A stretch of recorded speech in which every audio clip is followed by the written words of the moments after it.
안녕하십니까. 매 눈으로 세상의 흐름을 읽어드리는 와이타임스 정세 분석의 주북일입니다. 마이크 폼페이오 미국 국무장관이 2일 트럼프 1기의 성과들을 트위터에 올리면서 북한에 대해서 이렇게 평가를 했습니다. 장거리 탄도미사일을 발사하지 않았다. 핵실험도 없었다. 체제가 더 약해졌다. 국경에서의 긴장이 감소됐다. 이런 글을 올려가지고 관심을 끌었습니다. 그러면서 폼페이오 장관은 북한에 대한 수십 년간의 유화 정책, 위험한 불개입 정책은 끝났다 그러면서 더 이상 우리 외교 정책을 중국 공산당과 같은 조력자들에게 외부 유탁하지 않는다. 이렇게 썼습니다. 폼페이오 장관의 이런 평가는 지금 미국이 북한의 김정은 정권을 바라보는 시각이 오롯이 담겨 있다. 이렇게 평가할 수 있을 겁니다. 여기서 핵심은 뭐냐면 북한의 도발을 억제하기 위해서 중국에 뭔가를 부탁할 필요조차 없는 상황으로 북한의 위협이 사라졌는데 이건 김정은 체제가 그만큼 힘을 잃었기 때문이다. 이런 내용입니다.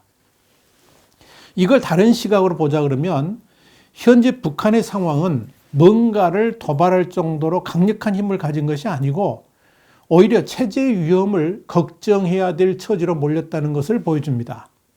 김정은의 체제 위기를 실감케 한 것은 지난 12월 31일 북한의 노동당 기관지인 노동신문 보도였습니다. 노동신문은 노동당 8차대 대표자들에게 대표증을 수여하는 행사에서 이미 세상을 떠난 김일성, 김정일 부자에게도 당대회 대표증을 수여했다라고 보도를 했습니다. 이건 김정은 체제가 사망한 할아버지와 아버지를 불러내야 할 정도로 선대의 정치적 권위를 적극 이용하고 있다는 그런 의미입니다. 이건 김정은의 그동안의 통치 행태에서 상당히 벗어난 겁니다. 김정은은 지난 2010년 후계자 시절에 할아버지 김일성의 모습으로 등장해가지고 2011년 12월 김정일 사망 이후에 김일성의 환생이라는 이미지를 얻고 김일성, 김정일의 후광에 기댄 유은 통치를 시작했죠. 그러다가 집권 4년 차를 넘어서면서 자신감을 회복한 다음부터는 아예 김일성, 김정일의 배지도 달지 않고 신년사에서도 김일성을 언급하지도 않은 그런 홀로 속에 들어갔습니다. 그런데 이런 홀로 속에는 지난 2019년 멀리 베트남 하노이까지 열차를 타고 가서 만났던 도널드 트럼프 대통령에게 노딜이라는 충격적 망신을 당하면서 꺾이기 시작했습니다. 그 후에 다시 김일성, 김정은의 후광이 기대면서 체제 위기를 극복하려고 애를 쓰고 있는 겁니다. 2019년 10월과 12월에는 아내 리설주와 여동생인 김여정 노동당 제1부부장 등 당정군 간부들과 함께 백두산 백마 등정을 했죠. 그러면서 빨치산 정신을 강조했고요. 김일성에 대한 향수를 자극하듯 김정은이 리설주, 현송월, 박전창 등과 함께 이 모닥불을 피우면서 손을 쬐는 모습, 이게 김일성이 했던 그 모습인데 그대로 연출을 한 겁니다. 그리고 2020년 1월 설맞이 기념공연에는 김정은의 고모이고 또 김정은에 의해서 처형당한 장성택의 부인이죠. 김경희 전 노동당 비서가 6년 만에 등장을 했습니다. 김경희를 공식 석상에 등장시켰다는 것은 바로 자신이 백두혈통이라는 것을 강조하면서 김씨 일가가 단합되어 있다는 것을 보여주기 위한 것이었습니다. 이건 미국에 의한 대북 제재로 경제난이 심각해지니까 이로 인한 주민들의 불만이 정치적 위기로 번지는 것을 막기 위해 시도된 것으로 보여집니다. 이런 적극적인 노력에도 불구하고 2020년에는 코로나 바이러스 그리고 태풍 수해까지 겹치면서 북한의 경제난은 더욱 심각해졌고요. 주민들의 동요도 걷잡을 수 없는 상황으로 번져가고 있습니다. 결국 김정은은 8월 당 정치국 회의에서 경제발전 5개년 전략이 실패를 자인하게 됐고 10월 노동당 75주년 기념 열병식에서는 눈물쇼를 보이기까지 한 것입니다. 상황이 이렇다 보니까 김정은은 새해 들어서 신년사도 생략을 했습니다. 친필 서한으로 대체를 한 거죠. 이렇게 신년사를 건너뛴 것은 지난해에 이어서 2년째입니다. 북한의 최고 지도자가 이렇게 2년 연속 신년사를 건너뛴 것은 6.25 전쟁 시기인 1952년과 1953년 이후 처음 있는 일입니다. 북한에서 신년사를 하지 않는다는 것은 그만큼 위기 상황이라는 것을 말해줍니다. 김정일도 지난 1994년 최악의 위기를 맞아서 3대 신문인 노동신문, 청년전의, 조선인민군 공동사설로 신년사를 대체한 적이 있었습니다. 그런데 이렇게 체제의 위기라고 할 정도로 최악의 상황에 빠져 있는 김정은에게 새 벽두부터 또 다른 대북제재 카드가 날아들어서 충격을 더하고 있습니다. 미국 재무부 산하의 해외 자산 통제실이 지난 12월 31일 2019년 테러리스트 자산 보고서를 냈는데요. 여기에 2017년 미국 정부에서 테러 지원국으로 재지정된 북한에 대해서 4,448만 달러 상당의 자산을 동결했다. 이런 사실이 지난 2일 미국 언론의 보도를 통해 밝혀진 겁니다. 재무부 해외자산 통제실은 2019년 북한과 이란, 시리아 같은 이 테러 지원국과 관련된 약 2억 2천만 달러 상당의 자산을 동결했는데 이 가운데 북한 자금은 두 번째로 많은 4,448만 달러에 이릅니다. 미국 재무부는 동결 자산에는 북한 정부뿐 아니라 북한 정부를 대신해서 활동하는 개인이라든지 기관과 관련된 자산도 포함될 수 있다라고 설명을 했습니다. 북한은 1983년 북한의 미얀마 아웅산 묘역 폭탄 테러 그리고 1987년 대한항공 여객기 폭파 사건 때문에 1988년 북한을 테러 지원국 명단에 올렸었죠. 그랬다가 2008년 11월 조지 W 부시 행정부하고 핵검증 합의를 하면서 테러 지원국 명단에서 빠졌었습니다. 그런데 김정은의 이복형 김정남 암살 사건이 터지면서 2017년 11월 도널드 트럼프 대통령이 다시 테러 지원국으로 지정을 한 겁니다. 앞서 미국 재무부는 테러 지원국 재지정 이듬해인 2018년에 7,436만 달러의 미국 내 북한 관련 자산을 동결한 바 있습니다. 북한으로서는 엎친 데 덮친 격으로 해외 자산까지 동결된 겁니다. 지금 북한 주민들의 삶은 그야말로 피폐해졌다는 말로는 부족할 정도로 심각합니다. 대북 제재에 홍수와 태풍 그리고 코로나를 핑계로 국경 봉쇄까지 단행하면서 중국산 생활용품 수입까지 막히게 되니까 북한 주민들의 생명줄인 장마당마저도 폐쇄되기 시작했습니다. 북한 주민들이 먹을 식량마저 부족하다는 것은 지난해 10월 북한 선전 매체를 통해 나온 감자 수확 극찬에서도 보여집니다. 그만큼 쌀 부족이 심각하다는 것을 보여주기 때문입니다. 브래들리 뱁슨 전 세계은행 고문은 현재 북한의 경제 상황에 대해서 이렇게 표현했습니다. 1990년대 초 옛소련 붕괴 이래 가장 어려운 수준이다. 이렇게 정리를 했습니다. 그만큼 북한의 경제 상황이 최악에 이르게 되니까 주민들의 통제도 더 심해졌습니다. 언제 무슨 일이 터질지 모르는 그런 상황으로 전개되고 있다 하는 그런 이야기입니다. 그래서 김정은은 주민들의 집단 반발을 막기 위해서 최대의 억압 정책도 동시에 펼치고 있습니다. 일단 중국 국경선과 한국과의 휴전선 일대에 장벽을 쌓았다 할 정도로 철저한 봉쇄 정책을 펼치기 시작한 겁니다. 더불어 북한으로의 해외 정보들이 유입되지 못하도록 꽁꽁 묶고 있습니다. 김여정의 대북전단 금지법 하명 사건도 이런 차원에서 일어난 겁니다. 여기에 대해서는 우리 와이타임즈가 지난 12월 30일 자세히 보도를 해드린 바 있고요.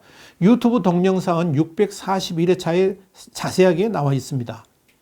북한 주민들이 중국으로 건너가는 것도 완전 봉쇄됐고 외국 방송이라든지 남한 방송 청취는 반동 사상 문화 배격법을 통해서 눈과 귀를 완전히 가려버렸습니다.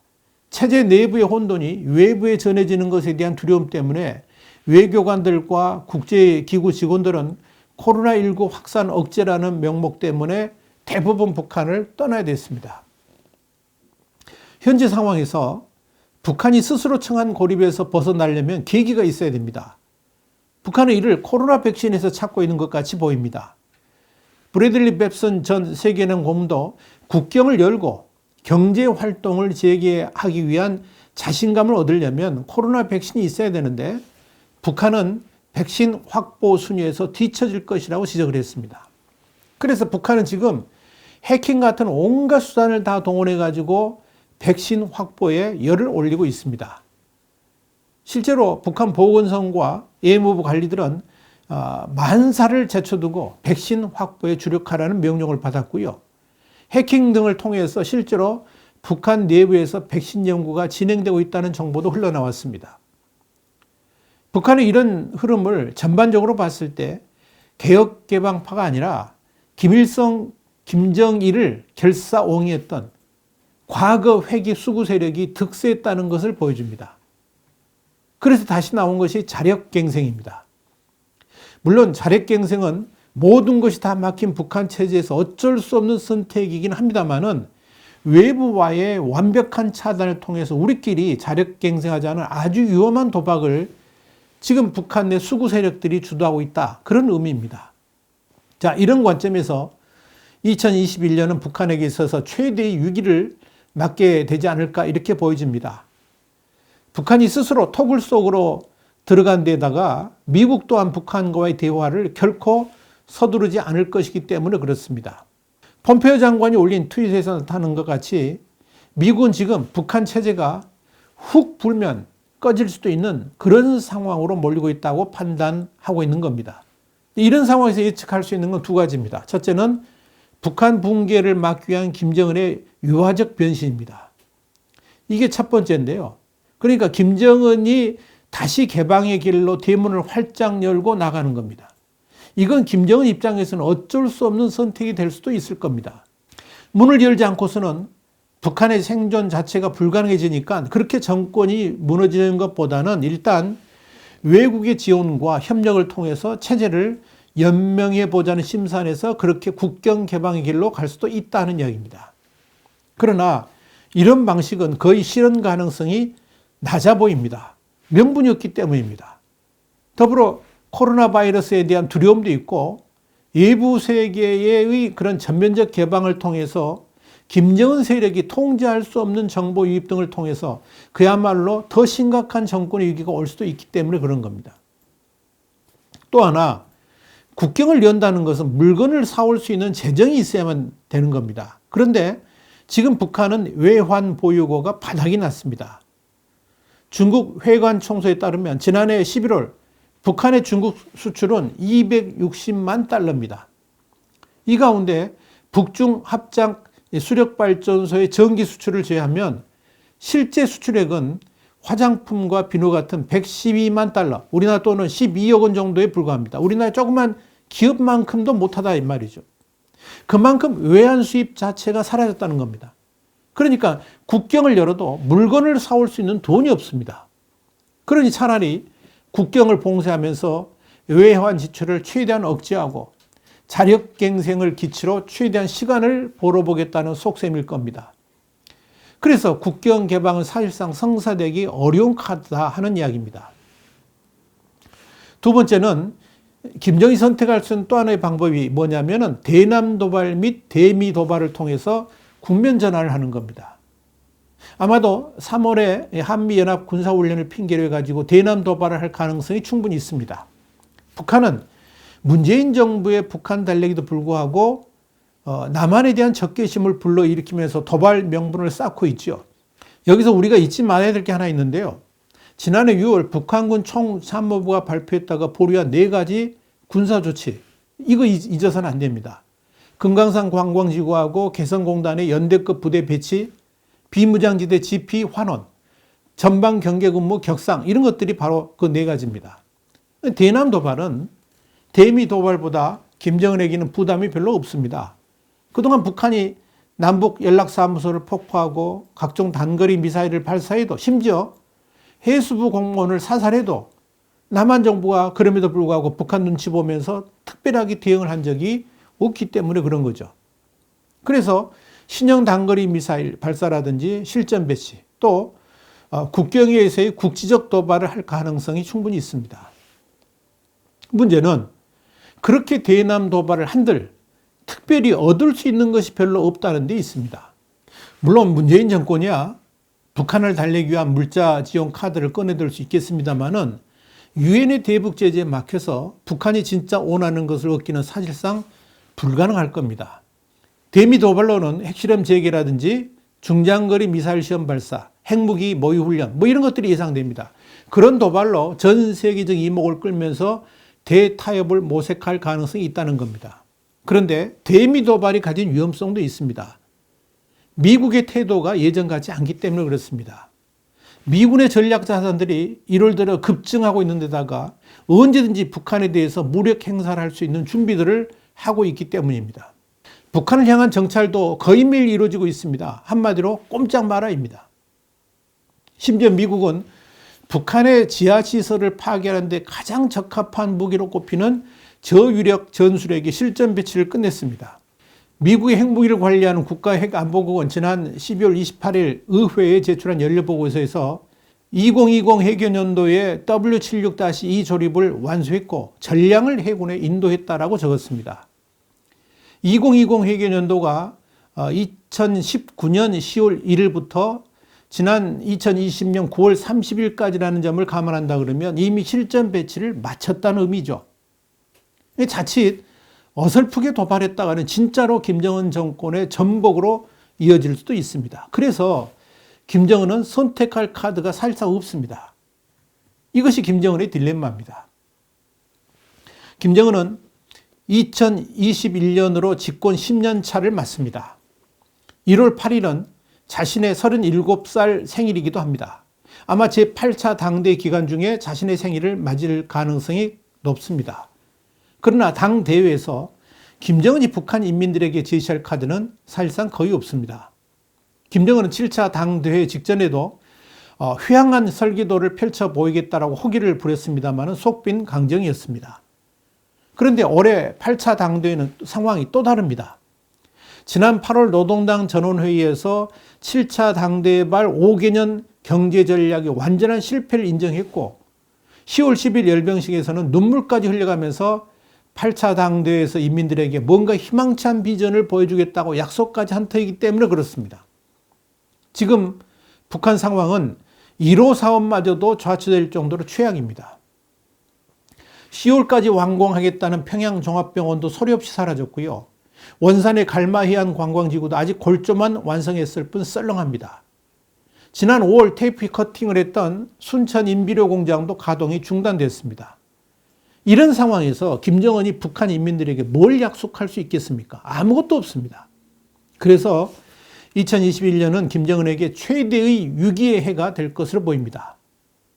그동안 김정은이 돌려막기식으로 그런 대로 버텨왔지만 2021년에도 특히 아버지 김정일의 10주기를 맞는 올 연말까지 잘 버틸 수 있을지 그것이 관심거리가 됐습니다. 그래서 주한미군 사령관으로 급변사태 전문가가 오는지도 모르겠습니다. 이것이 지금 북한의 현실입니다. 와이타임스 정세 분석이었습니다. 다음 시간에 다시 뵙겠습니다. 감사합니다.